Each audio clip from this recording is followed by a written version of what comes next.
lamordaza.com Podcast.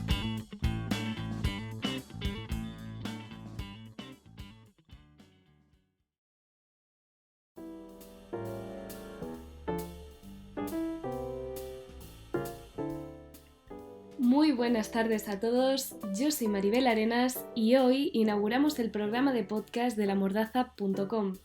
En esta ocasión, con motivo del pasado 8M, Día de la Mujer, venimos a hablaros de cómo se vivió este día en distintas partes del mundo. En este programa me acompaña Ania Mondarain como coconductora y experta en feminismo. Y además contaremos con la colaboración de Agostina Barata, que desde Argentina nos cuenta cómo se vivió este día y cuál es la situación real de las mujeres en su país. Buenas tardes, Maribel, y bienvenidas a todas a este primer podcast de La Mordaza. Es para todo el equipo un placer poder poner a vuestra disposición cada 2 semanas un pequeño podcast en el que trataremos temas que esperamos sean de vuestro interés. Pretendemos trasladar una visión amplia y sobre todo crítica. Pero antes, permíteme recordar a nuestras oyentes que pueden ponerse en contacto con nosotras a través de nuestro Twitter e Instagram, @lamordaza_com. Comenzamos.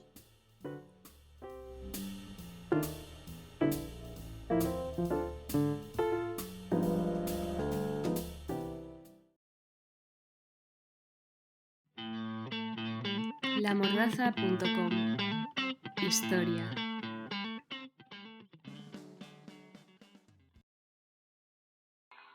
Señores, como legislador y como médico quiero dejar bien establecido en esta sesión que el hombre y la mujer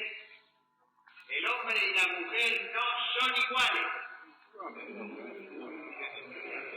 Yo me pregunto entonces, ¿para qué otorgar igualdad política a dos seres que no lo son? Señor presidente, por favor, me permito contestarle al señor legislador. Le doy gracias a Dios de que el hombre y la mujer no sean iguales. ¿O acaso alguno de todos los que estamos aquí presentes piensa que existe en el mundo varón alguno capaz de dar a luz?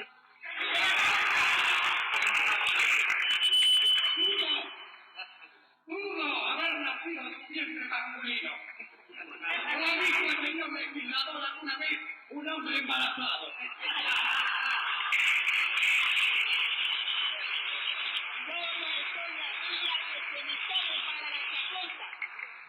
Yo no lo dudo. Y esto es lo que no hay que tomar para la chacota. No dudo en afirmar que esa diferencia biológica en nada afecta la capacidad de hombres y mujeres para ejercer, señor presidente, idénticas aptitudes intelectuales. Hecho el recuento, el voto particular de la diputada Campoamor queda aprobado por 74 votos de diferencia. El artículo queda de la siguiente manera.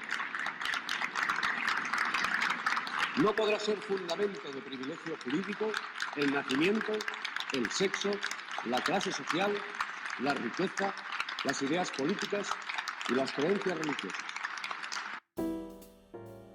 Hemos podido escuchar el debate parlamentario del sufragio femenino en Argentina que tuvo lugar en el año 1947 y un fragmento de la película Clara Campoamor, La mujer olvidada, realizada en el año 2011 por Laura Mañá. En él podemos escuchar la aprobación del sufragio universal femenino en España. ¿Qué opinión te merecen estos fragmentos, Anne?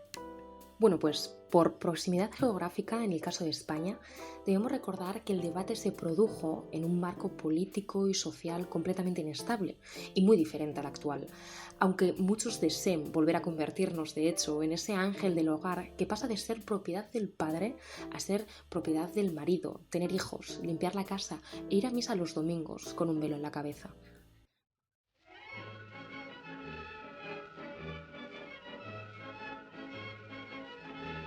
Segunda República Española, 470 parlamentarios, 3 mujeres en el Congreso de los Diputados, solo 2 ocupando su escaño y solo una a favor del sufragio universal femenino, ¿no es cierto? Efectivamente, en 1931 se abrió el debate del derecho al voto femenino en España. Entonces estaban como parlamentarias, por un lado Clara Campoamor, por el Partido Radical, quien defendía un sufragio universal femenino. Sin embargo, teníamos también a Victoria Kent, por el Partido Radical Socialista, que defendía su aplazamiento por el bien de la República. Y meses más tarde aparecería Margarita Nelken, por el Partido Socialista, defendiendo que solo debería hacerlo la mujer intelectual y obrera. Sin duda, los debates fueron muy agitados, pero al final, y pese a que muchos afirmaban que el voto femenino estaría condicionado por las ideas del marido y del sacerdote, fructiferó la propuesta de Campoamor. Y es que ese era el argumento de los que decían que el voto femenino debía aplazarse por el bien de la República. Pero, como apuntaba Clara Campoamor, el hombre no tiene derecho natural para poner al margen a la mujer. Además, ella misma decía que la libertad se aprende ejerciéndola y que solo hay una cosa que hace un sexo solo: alumbrar, por lo que no podían ir al Congreso solo hombres a legislar, votar impuestos, dictar deberes, a legislar sobre la raza humana, sobre la mujer y el hijo de forma aislada y sin contar con nosotras. Ay, desde luego, Maribel, Clara Campoamor estaba en lo cierto. Si bien las mujeres estarían influenciadas por la Iglesia y sus maridos, era un paso que debía darse. Este sería el primero. El segundo, el de deshacerse de esas influencias, vendría más tarde. Y es que, desafortunadamente, nada ocurre de golpe. Los logros no son más que fruto de un cúmulo de pequeños pasos. Fue entonces cuando se debatió durante 2 días en el Congreso, el 30 de septiembre y el 1 de octubre de 1931, el artículo 34, aunque este acabó aprobándose como artículo 36. Así, con 161 votos a favor y 121 en contra, se aprobó el sufragio universal activo para los mayores de 23 años. De modo que el 19 de noviembre de 1933, casi 7 millones de mujeres pudieron votar por primera vez. También fue importante la defensa por parte de Campoamor de la derogación del artículo 438 del Código Penal que permitía al marido asesinar a su mujer en caso de adulterio. Sí, o mismamente la defensa del derecho al divorcio que se aprobó en el año 1932, teniendo como defensoras a María de Maeztu o a la propia Campoamor. La verdad es que lástima que con la dictadura todo fueran pasos hacia atrás. Maribel, ¿qué nos puedes contar sobre esto en Argentina?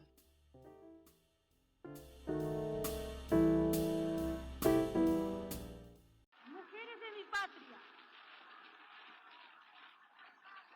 recibo en este instante de manos del Gobierno de la Nación la ley que consagra nuestros derechos cívicos y la recibo ante vosotras con la certeza de que lo hago en nombre y representación de todas las mujeres argentinas, sintiendo jubilosamente que me tiemblan las manos al contacto del laurel que proclama la victoria. Aquí está, hermanas mías, resumida en la letra apretada de pocos artículos, una historia larga de luchas, tropiezos y esperanzas. Por eso hay en ella crispaciones de indignación, sombras de ocasos amenazadores, pero también alegre despertar de auroras triunfales. Y esto último que traduce la victoria de la mujer sobre las incomprensiones, las negaciones y los intereses creados de las castas repudiadas por nuestro despertar nacional.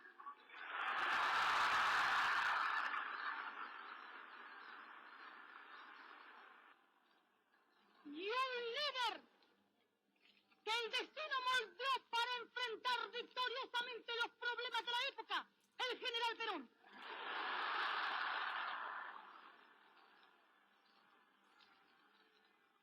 Con él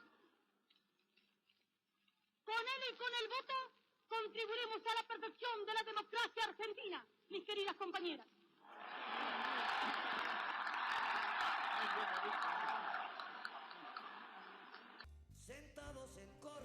En el caso de Argentina, la sanción de la ley de sufragio femenino, popularmente conocida como Ley Evita, no llegó hasta el 9 de septiembre de 1947 y fue 4 años después, en las elecciones celebradas el 11 de noviembre de 1951, cuando 3 millones de mujeres votaron por primera vez en el país.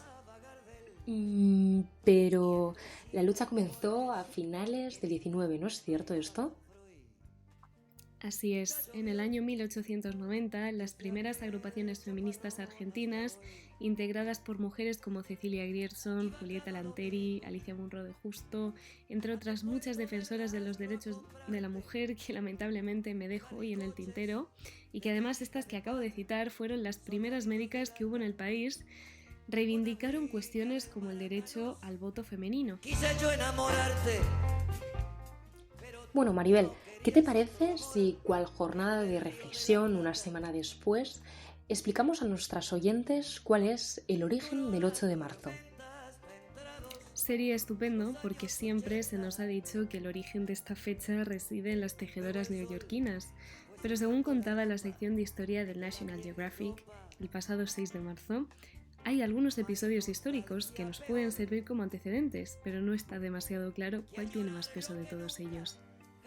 El primer y más conocido suceso del 8 de marzo fue el que tuvo lugar en 1857. En plena revolución industrial, las trabajadoras de una fábrica neoyorquina de textil se echaron a la calle con el lema «Pan y rosas» para protestar por las duras condiciones laborales a que se enfrentaba el sector femenino. Hablamos de mujeres cuyo salario representaba la mitad del de los hombres por su mera condición de mujer, a pesar de que la jornada y el esfuerzo de trabajo era el mismo para ambos sexos. Las protestas terminaron con una dura represión por parte de la policía, pero sentó las bases de una imparable revolución. En este sentido, el 8 de febrero de 1917, las obreras textiles de Petrogrado desfilaron exultantes y combativas por la avenida Nevsky gritando «¡Queremos pan! ¡Abajo el zar!» hacia el Parlamento, para protestar, además de lo que vienes comentando, Maribel, por la escasez alimentaria y los 2 millones de muertos que trajo consigo la Primera Guerra Mundial en Rusia. Como vemos, no hay un único origen del día 8 de marzo. Son muchos los acontecimientos históricos que han ido convergiendo alrededor de dicho día y los cuales podemos tomar como referencia. Con esto, yo diría que sin duda la aleatoriedad es muy sabia. Sí que lo es, Anne. Además, el segundo encuentro internacional socialista de mujeres tuvo lugar en la capital danesa, Copenhague, en el año 1910. Aquí se propuso fijar un día simbólico para las mujeres en torno al día 8 de marzo, pero no fue hasta el año 1975 cuando la ONU oficializó esta fecha. Y me puse a gritar, ¿dónde estás?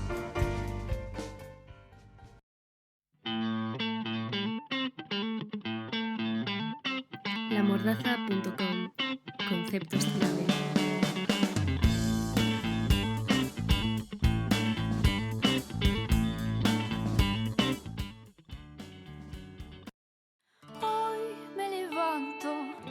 Otro día siendo mujer, desayuno con otra muerta más por la TV. Hablamos constantemente de feminismo y feminismo, sororidad y otros términos relativos a la lucha feminista. Pero, ¿sabemos realmente lo que estos vocablos significan? ¿Qué te parece, Maribel, si les hacemos llegar a nuestras oyentes términos básicos para saber realmente de lo que hablamos? Antes de nada, me gustaría citar a una gran amiga y experta en temas de feminismo que fundó el Punto Violeta de Fermoselle, Zamora. Ella es Anne Monzón y decidí recurrir a ella para que, como experta en el tema, en términos académicos, me diera unas rigurosas claves para tratar en este podcast. Dicho esto, yo comenzaría por definir qué es el feminismo. Y es que, si nos vamos al diccionario de la Real Academia Española, se define como, literalmente, principio de igualdad de derechos de la mujer y el hombre. Es decir, la igualdad entre hombres y mujeres. Pero lo cierto es que la lucha feminista es una lucha interseccional por la liberación de la mujer que tiene como una de sus consecuencias la igualdad. Decimos que es interseccional porque el feminismo tiene que tocar a todos los movimientos sociales y formar parte de todas las mujeres. Es importante además la idea de interseccionalidad porque es algo que el feminismo blanco hegemónico parece haber olvidado. De ahí la violencia TERF. Feminismo radical, transexcluyente, cuyo origen reside en los años 70 y que tiene mucha fuerza en lugares como por ejemplo México o Estados Unidos. Seré más concreta, esta rama del feminismo rechaza a las personas trans y promueve la exclusión de estas de los espacios feministas hasta el punto de que algunas, en los Estados Unidos, pidieron al gobierno la exclusión de la atención médica y legal de las personas trans. Sí, Maribel, y es que existen múltiples corrientes dentro del feminismo, como podría ser el radical, el de clase, el postfeminismo, y sobre todo ese feminismo liberal que tan en boga está últimamente. Y no hablamos de ese feminismo liberal del pasado, movimiento sufragista, como ya hemos mencionado a Clara Campoamor y demás compañeras, sino que se trata de un feminismo liberal resignificado que vendría a sentarse sobre la libre elección de la mujer en todos y cada uno de los ámbitos de la vida. Una libre elección que acaba convirtiéndose en un mito, pues encarna a la perfección la ideología neoliberal. En palabras de la filósofa y teórica feminista española Ana de Miguel, este es el medio más eficaz para la continuidad de los roles sexuales, para la persistencia de la división social masculino-femenino. Es un asunto, Maribel, verdaderamente complejo e interesante que merecería un debate aparte. Y aquí lo dejo porque si no me enrollo demasiado. El mito de la libre elección. Me vais a permitir, queridos oyentes, hacer un poquito de publicidad, pero aquí mi compañera Ania Mondarain hace un par de semanas hizo un magnífico artículo aquí en lamordaza.com en el que hablaba precisamente de esto, del mito de la libre elección, así que os animo a que vayáis a echarle un vistazo. Y ahora, volviendo al tema del que estábamos hablando, no menos importante es el término de sororidad. Para definir esto voy a rescatar la definición que dio Marcela Lagarde, académica de nacionalidad mexicana.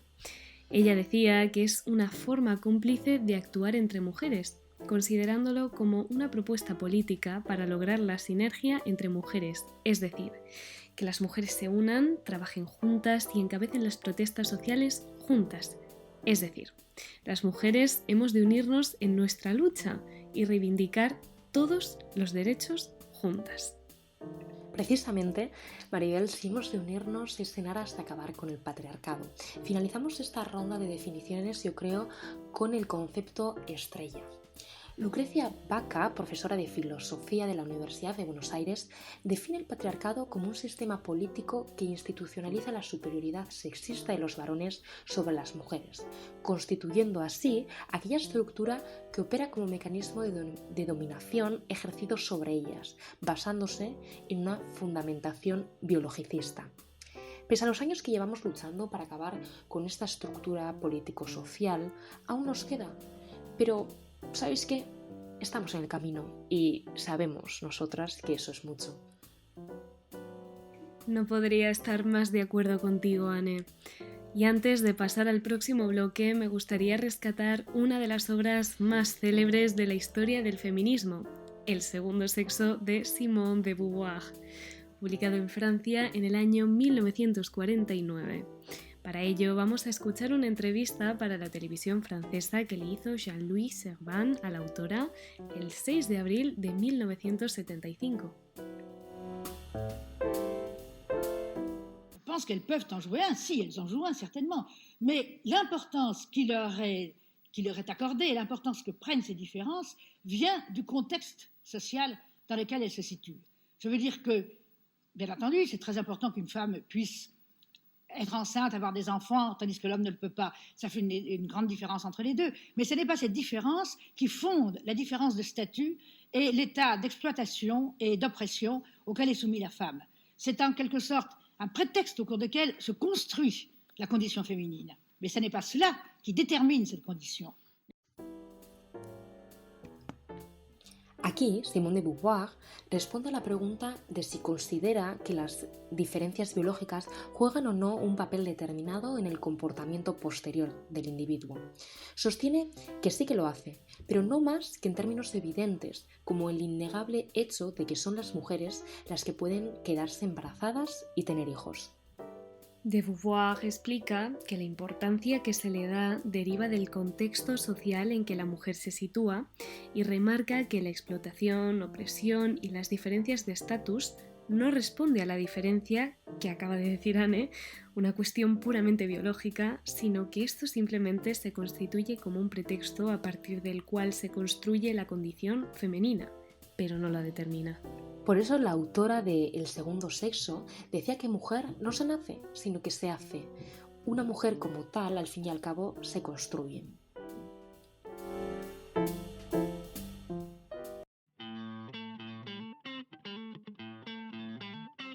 Lamordaza.com. Voces.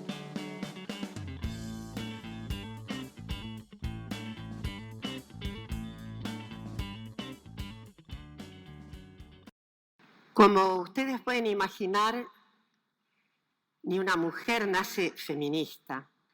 Yo tampoco nací feminista.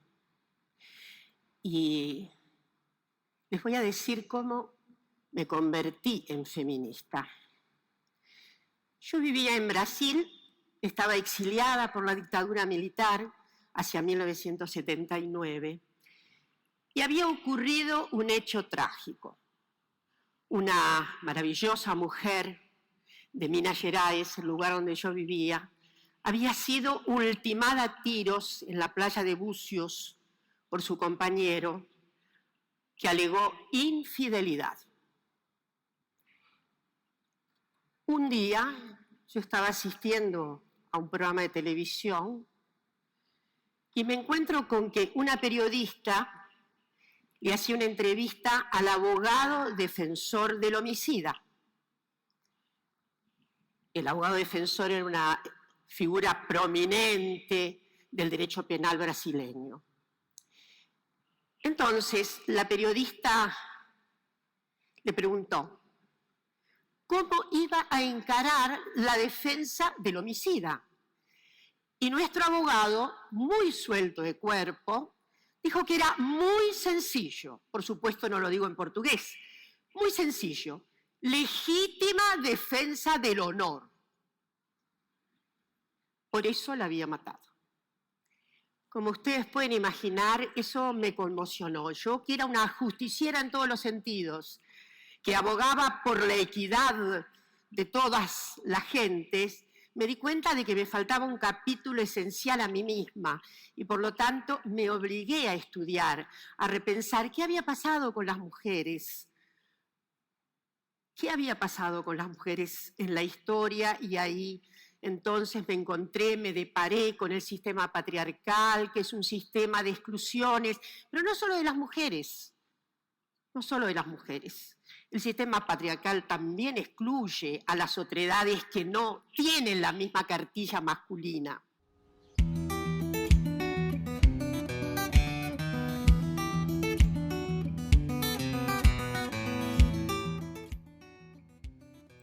Estas son las palabras de Dora Barrancos en una charla TED. Dora Barrancos, socióloga e historiadora, nació en Jacinto Araúz, Argentina, en el año 1940. Durante la dictadura cívico-militar argentina, que tuvo lugar entre 1976 y 1983, se tuvo que exiliar a Brasil y fue allí donde, como hemos podido escuchar, tuvo su despertar feminista. Y es que enlazando con lo que has dicho antes, Anne, de que una mujer no nace, sino que se hace, me quedo entre otras muchas cosas con eso de que nadie nace feminista. Es frecuente escuchar tanto a hombres como a mujeres eso de que están cansados del feminismo. Y lamentablemente aún nos queda mucho camino por andar. Barrancos, en una entrevista que concedió al diario El País, hacía referencia a la necesidad de abrir el camino a las más jóvenes para que se apasionen con estos temas y podamos lograr muchos más derechos. Como ya hemos adelantado al inicio del programa, hablaremos de casos concretos por todo el mundo, pero en este podcast nos centraremos en Europa y en América Latina. Pero lo que es innegable es que, gracias a la incesable lucha de mujeres que se cuestionaron el porqué de su inferioridad frente al hombre y decidieron lanzarse a las calles y lograr quitarse esa mordaza a que habían sido condenadas, hoy nosotras podemos votar, ser independientes, tomar nuestras propias decisiones y cometer nuestros propios errores. Y cuando digo nosotras, me refiero a ti y a mí sin ir más lejos, porque a fecha de hoy, y como ya hemos dicho antes, no todas hemos corrido, y esto lo entrecomillo, la misma suerte. Y lo entrecomillo porque suerte, eso de suerte, disponer de todos nuestros derechos no debería ser una cuestión de suerte, sino algo que deberíamos tener garantizado por naturaleza y desde el momento en que nacemos.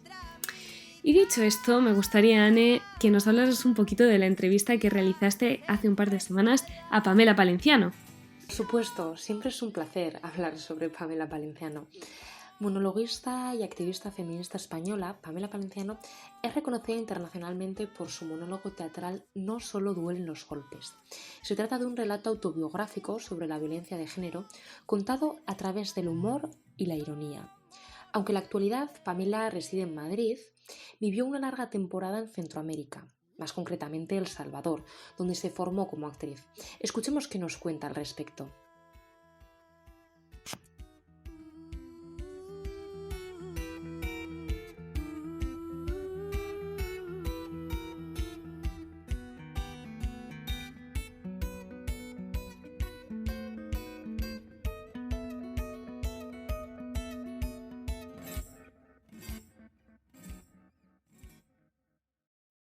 Aprendí en el movimiento feminista latinoamericano, sobre todo el salvadoreño, no tengo palabras para agradecer lo que yo desaprendí y aprendí en 8 años, cada día. Allí son tantas urgencias, tantos frentes abiertos de tanta impunidad en los feminicidios, en el aborto, en los derechos básicos, en la pobreza, que es está mucho más feminizada. Hay tanto que hacer que no se teoriza tanto, o sea, se teoriza, pero se ocupa uno más del cuerpo, del estar, del hacer, ¿no? Y como que en Europa cuando volví, me chocaba tanta cabeza. Es una de las cosas que yo cuestionaba tanto en el movimiento feminista, tanta pelea con el tema que tenemos ahora, y yo en El Salvador aprendí que las mujeres trans formaban parte de la lucha, no estaban afuera, porque eran tan urgentes hablar de tantas cosas, de hablar de tantos derechos que no podíamos separar las luchas. Era como, entonces a mí me alucina mucho el cambio. Me aportó cuerpo y me aportó centro. Lo que me dejó totalmente ensimismada fue el feminismo comunitario de Guatemala. Feminismo comunitario, que es toda la Pachamama en el centro. En esta entrevista para La Mordaza, Pamela Palenciano destaca el feminismo comunitario de Guatemala, el cual busca poner la Pachamama en el centro como símbolo femenino y vincular los cuerpos con la misma. Hoy, en pueblos originarios de Latinoamérica y pueblos rurales de España, el ecofeminismo es una esperanza más a la que aferrarse. En Buen Momento, Pamela Palenciano critica no la teoría feminista en Europa, sino la gran diferencia entre la cantidad de ideas teorizadas y las puestas en práctica. A su parecer, mucho hay que aprender de Latinoamérica, y es que parece que razón no le falta.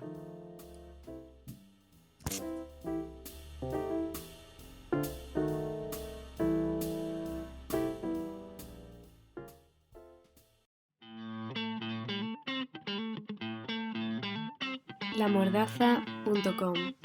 Actualidad.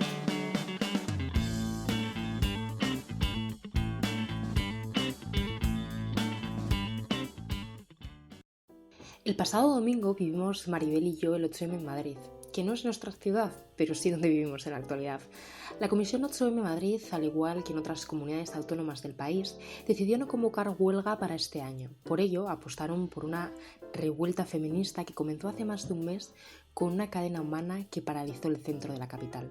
Un año más, las calles de ciudades y pueblos españoles se teñieron de morado para mostrar que la lucha feminista no ha muerto, sino que está más viva que nunca. Tras las elecciones del 10 de noviembre de 2019 y la posterior formación del gobierno de coalición PSOE-Podemos, tomando Irene Montero la cartera ministerial de Igualdad, se podría decir que el feminismo se ha institucionalizado, lo que en principio no tendría por qué perjudicar al movimiento feminista. En la actualidad, poseemos un anteproyecto de ley de libertad sexual que propone una serie de reformas en el Código Penal, así como varias medidas en materia de prevención de la violencia sexual y formación en distintos ámbitos. En definitiva, lo que se pretende, después de la violación grupal de La Manada en 2016, es llevar el solo sí es sí al Código Penal. El resto de Europa también se vivió este día con gran ilusión, pero sobre todo con ganas de seguir luchando. En Lisboa, Londres, París, Berlín, otras ciudades y demás pueblos se sumaron y se llevaron a cabo diversos repertorios de protesta. Ahora bien, todo ello en un contexto de inseguridad en el que el coronavirus comenzaba a sembrar pánico en toda Europa. Maribel, ¿qué tal fue por Latinoamérica el 8M?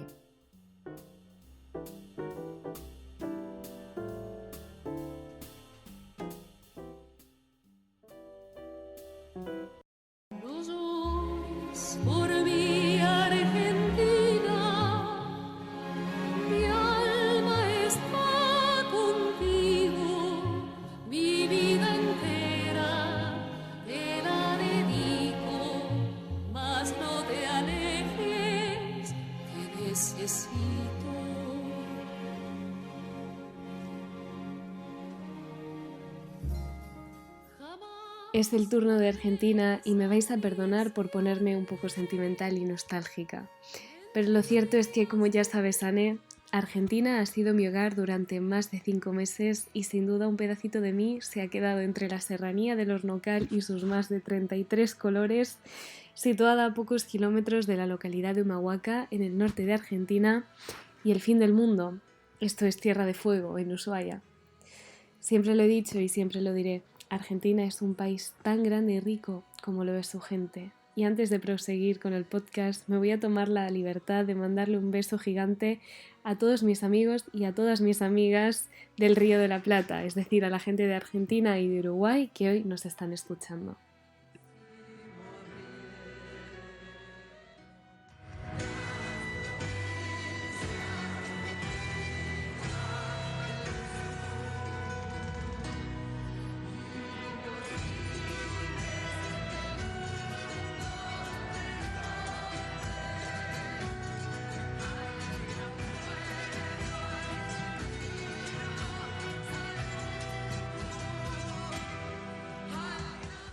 Antes de meternos en faena, me gustaría hacer una breve introducción sobre la realidad argentina mientras escuchamos de fondo una versión que interpretaron en la toma de posesión de Alberto Fernández el pasado 10 de diciembre de 2019 con instrumentos típicos de los pueblos originarios. Yo estuve ahí y pude ver entre banderas argentinas, banderas de los pueblos originarios y hasta 3 banderas de la Segunda República a toda la gente que me rodeaba emocionarse mientras cantaban «Libertad, libertad, libertad». Recuerdo que era un día súper caluroso porque allí es verano cuando aquí es invierno y viceversa. El olor a choripán estaba por todas partes, la cámpora, las agrupaciones políticas y decenas de miles de argentinos y argentinas desfilaban por las calles que desembocaban en el corazón de Argentina, la Plaza de Mayo.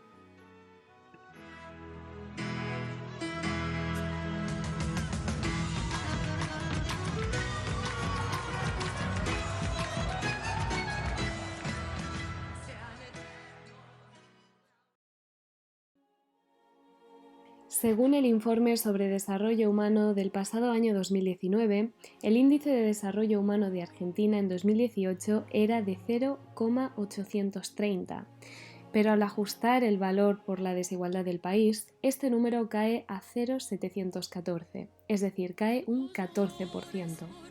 Tengamos en cuenta que liderando el ranking se encuentra Noruega con un 0,954 y que por equivalencia España está en el 0,893.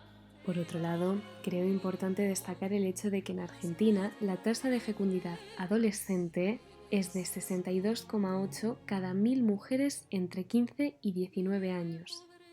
Es cierto que esta cifra está por debajo del promedio regional, pero también es cierto que comparándolo con el resto de países que tienen un nivel mayor de desarrollo humano, la diferencia es muy significativa, ya que en estos países equivale a 15 de cada 1000 mujeres entre 15 y 19 años.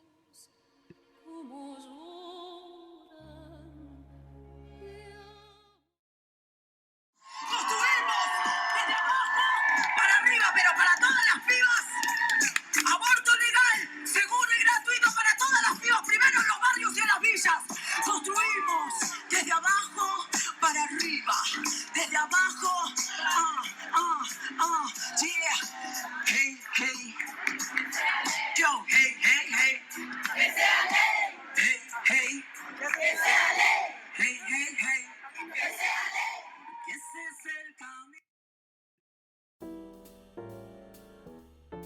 Debemos saber que en América Latina solo Cuba, Uruguay, Guayana, Guayana Francesa y Puerto Rico permiten el aborto sin condiciones en las primeras semanas, según sus respectivos plazos establecidos en sus leyes.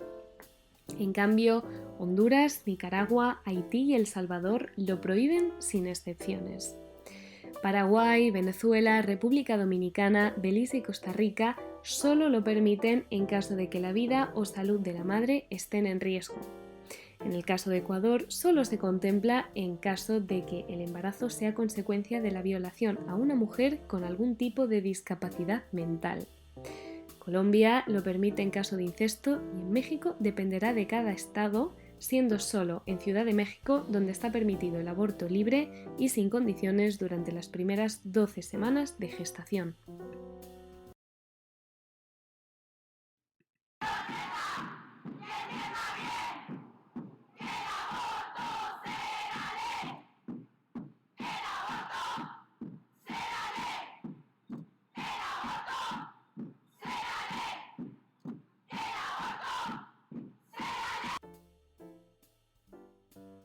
En el caso de Argentina, la práctica del aborto es solo legal en caso de violación o peligro para la madre. Si busquéis en internet el número de abortos clandestinos inducidos al año, os encontraréis con 450.000, pero la realidad es que ese dato no es del todo preciso. Esta cifra deriva de un informe elaborado por Amnistía Internacional en el año 2005 bajo petición del Ministerio de Salud de la Nación. Silvia Mario, una de las realizadoras del informe, aseguró que al ser una práctica ilegal, en Argentina nunca ha habido una forma real de medir la cantidad de abortos inducidos. La medición de abortos clandestinos no deja de ser una estimación que se hace a partir del número de mujeres que son internadas en hospitales públicos por malas praxis de la inducción al aborto. Esto nos lleva a darnos cuenta de que el hecho de que el aborto esté prohibido se convierte en un gravísimo problema de salud pública. Es por esto que en agosto de 2018 la Organización de Mujeres de la Matria Latinoamericana, o MUMALA, creó un registro de muertes de mujeres por abortos clandestinos en Argentina. Según el Ministerio de Salud, cada año 354.627 mujeres recurren a los abortos clandestinos, especialmente en el caso de las mujeres con menores recursos económicos. No solo recurren a médicos no profesionales, sino que se valen de otras técnicas para autoinducirse el aborto, como sondas, perchas, agujas de tejer y hasta tallos de perejil. La campaña nacional por el derecho al aborto legal, seguro y gratuito, cuyo símbolo más identificativo es el pañuelo verde y cuyo lema es Educación sexual para decidir, anticonceptivos para no abortar y aborto legal para no morir, surgió en el año 2005. En marzo del año 2018 se presentó ante el Congreso de la Nación Argentina el 7º proyecto de ley de interrupción voluntaria del embarazo. Finalmente, en la madrugada del 9 de agosto de este mismo año, la Cámara Alta cerró 17 horas de debate con 38 votos en contra, 31 a favor y 2 abstenciones, por lo que no salió adelante.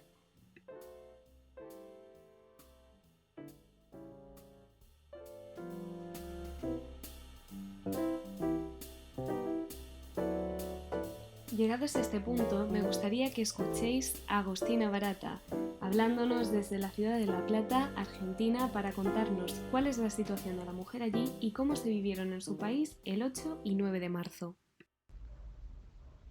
Hola, ¿qué tal? Mi nombre es Agostina Barata, soy argentina, vivo en la ciudad de La Plata, que es la capital de la provincia de Buenos Aires, y quería contarles un poco cómo es actualmente la situación de la mujer en mi país y cómo se vivió el 8M y el 9M. El movimiento feminista en mi país ha crecido de manera considerable en los últimos años, atravesado principalmente por el movimiento Ni Una Menos y por la campaña nacional por el derecho al aborto legal, seguro y gratuito, que propone educación sexual para decidir, anticonceptivos para no abortar y aborto legal para no morir. Entendemos que sin aborto legal no existe el Ni Una Menos. En los últimos años, en el 2018, se presentó en el Congreso el proyecto para el aborto y éramos más de 1 millón de mujeres en las calles exigiendo para que salga la ley. Lamentablemente no salió, atravesó la parte de diputados de manera positiva, pero se vio trunca en el Senado Y bueno, pero eso nos dejó un piso, tanto para la sociedad como para la subjetividad de todas las personas, de que el movimiento feminista es el que sale en las calles, es que el que entiende que la lucha está en la calle y que visibilizando nuestras cuestiones podemos llegar así a una proximidad de derechos e igualdades. Hay que tener en cuenta que en promedio en Argentina las mujeres ganan un 30% menos que los hombres. Sufren mayores niveles de desempleo y precarización laboral. En nuestro país, las principales ocupaciones de las mujeres son en servicio doméstico, en enfermería y en educación. Y el 96,5% de los puestos en servicios domésticos están ocupados por mujeres. También hay que tener en cuenta que hay muy pocos datos formales con las personas, de acuerdo a las personas trans y travestis, pero sabemos que tienen muchísimas más dificultades para obtener un trabajo formal. Entonces, la lucha del 8M y del movimiento feminista sabemos que le queda mucho por recorrer, pero bueno, tenemos esperanza, ya que el nuevo presidente de la Nación, Alberto Fernández, en el inicio de las sesiones ordinarias en el Congreso, habló del aborto legal y explicó que iba a presentar un proyecto para que sea votado en el Congreso. Entonces eso, ya que el presidente nos visibilice y nos dé un lugar, habla de que el movimiento feminista cada vez tiene más fuerza. También hay que tener en cuenta que en lo que va del año 2020 ya han fallecido, han matado a 68 compañeras en femicidios. En Argentina muere una mujer cada 23 horas. O sea, casi cada un día hay una mujer que muere en manos de su pareja o de su expareja, que ejerce un femicidio y la mata. Entonces, hay cuestiones sociales de fondo que hay que rever y tratar. En este contexto también existe el nuevo gobierno que asumió en diciembre, presentó y generó, cosa que no existía en nuestro país, el Ministerio de Mujeres, Géneros y Diversidad a nivel nacional y a nivel provincial, o sea, en la provincia de Buenos Aires como tanto a nivel nacional. Entonces esto es muy importante porque ahora tenemos un ministerio que responde por nosotras, que esperamos que gestione y formule políticas públicas acorde a las necesidades de la diversidad, de las mujeres y de las problemáticas que nos atraviesan día a día. También existe la ley Micaela, que es una capacitación de género y violencia a todo funcionario público, que el gabinete actual del gobierno está tomando esa capacitación. Y también exigimos que también se lleve a cabo por los jueces, que son los que dictaminan muchas veces las cuestiones en los temas de femicidios. Es muy importante que estén capacitados en género y en violencia de género.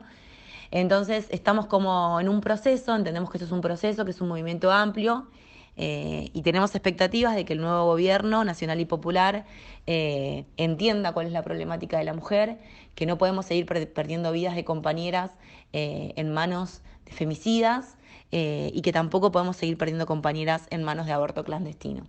Entonces estamos con ganas de seguir saliendo a la calle, de colmar las calles y de mostrar qué es lo que necesitamos. Así lo hicimos el 9M. El 8M en la ciudad de La Plata se llevó más referido a ferias de la economía popular, y se hicieron un tipo de festivales, hubo charlas.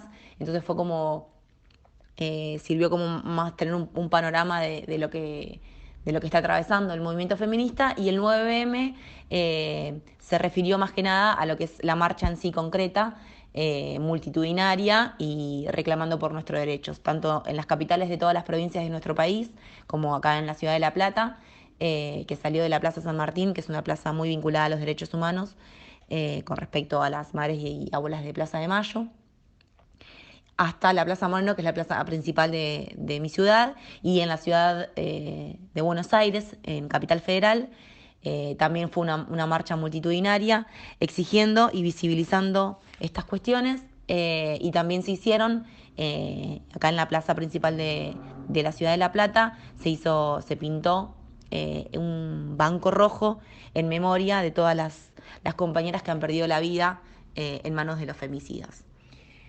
Así que bueno, más o menos esta es la situación actual, como a grandes rasgos, de nuestro país, pero con respecto al nuevo gobierno, o sea, de cara al nuevo gobierno, tenemos expectativa de que realmente se tomen medidas y se generen políticas públicas para las mujeres, para las compañeras trans y travestis y para las problemáticas acordes a estos tiempos que estamos atravesando, sumamente vinculados a la violencia y además a la desigualdad que lamentablemente siempre estuvo asignada a la mujer.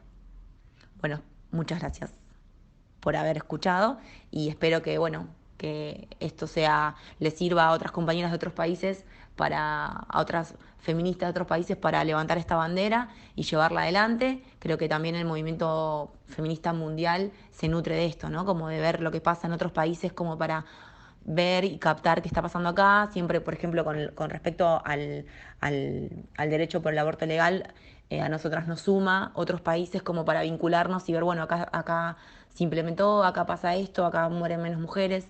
Entonces me parece que también el tema de, no sé si en otros países existe un Ministerio de Mujeres, Género y Diversidad a nivel nacional y provincial, que recién arranca, ¿no? Tiene poquitos meses, pero bueno, está bueno que sepan que existe para que también se reclamen en todas partes del mundo. Bueno, y la lucha continúa, compañeras. Hasta siempre. Hagamos más bonita nuestra vida. Hurguémonos los huecos, las cosquillas. Brindemos que la mesa está servida. No me quedan más disfraces. Muchísimas gracias a ti, Agos, por ofrecernos una información tan clara, precisa y de primera mano. Desde luego, el movimiento feminista en Argentina ha cogido muchísima fuerza en este último tiempo y precisamente por eso la lucha continúa. Y cada vez somos más las mujeres que en el mundo luchamos por nuestros derechos.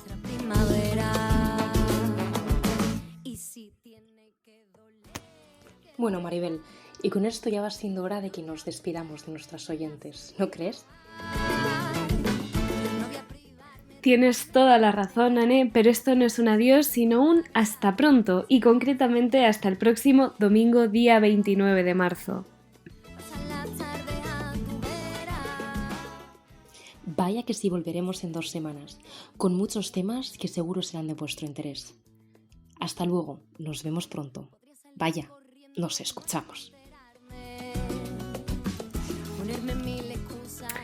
Nos gustaría aclararos, queridos y queridas oyentes, que hoy os habéis quedado con nosotras hasta el final del programa, que este primer podcast se ha grabado con muchísimas dificultades técnicas, dada la coyuntura que vivimos ahora con el coronavirus. A pesar de todo esto, conectando País Vasco y Extremadura, hemos podido hoy llegar a vosotros y a vosotras. Os agradecemos enormemente que os hayáis quedado con nosotros acompañándonos en este primer episodio de muchos más.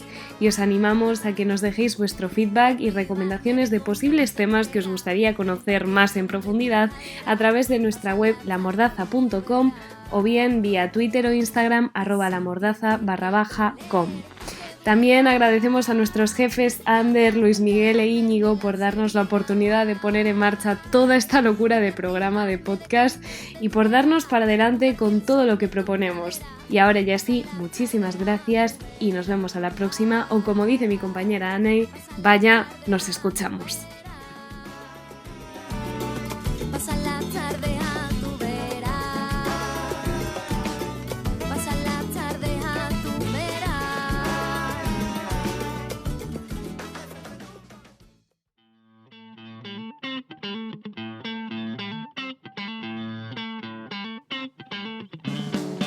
lamordaza.com Podcast.